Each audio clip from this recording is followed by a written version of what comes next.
সত্যি জানতে ইচ্ছে করছে আজকে যে আজকে আপনি এই ঘটনার পরে কি বলবেন? কোন অধিকারে ভারত নিজের জমিতে সে কাঁটাতার দিচ্ছে, নাকি বেড়া দেবে, না পাঁচিল তুলবে, সে নিজের জমিতে দিচ্ছে? সেখানে বাংলাদেশের বর্ডার গার্ড তারা এসে বাধা দিতে এসেছিল কেন? মানে কিসের উস্কানি এটা? পায়ে পা দিয়ে ঝগড়া করার উস্কানি?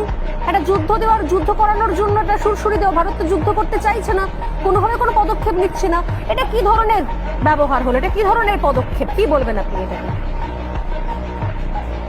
নমস্কার, আমি গর্বিত যে আমার বাংলাদেশে জন্ম হয়েছে এবং বাংলাদেশের বর্ডার গার্ড নিয়ে আমি সম্পূর্ণভাবে গর্বিত এবং আমি এই দেশকে ভালোবাসি। এই দেশের জন্ম আমার শত জন্মের কর্মের ফলে হয়েছে, কারণ বাংলাদেশের মতো একটা শক্তিশালী জন্মগ্রহণ করা একটা ভাগ্যের ব্যাপার, ভারতের মতো একটা দুর্বল দেশে জন্মগ্রহণ করা অন্য ব্যাপার।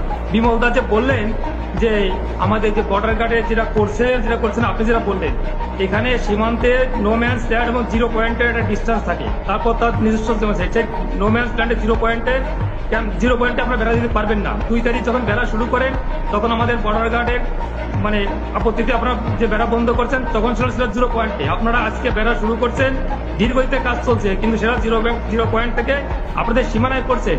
আপনাদের সীমানায় বেড়া দেবেন না, পুকুর কাটবেন না, গাছ লাগাবেন, এতে বাংলাদেশে কিছু আসে যায় না। আর বাংলাদেশ নিয়ে আমি যেভাবে বললেন দুর্বল, সরিষা খেতে ট্যাঙ্ক নিয়ে একবারও বলবেন না।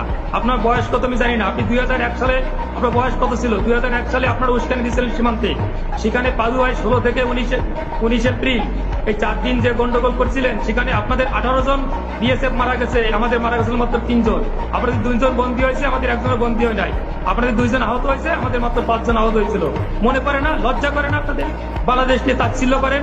2001 সালে শিক্ষা হয় নাই, 2005 সালে 18 বর্ডারে গন্ডগোল করছিলেন, সেখানে আমাদের অ্যাসিস্ট্যান্ট কমান্ডার শ্রীমান জীবন কুমার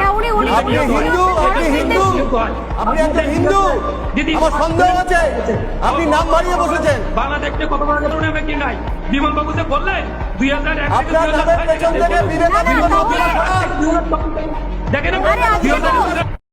আমার সত্যি জানতে ইচ্ছে করছে আজকে যে আজকে আপনি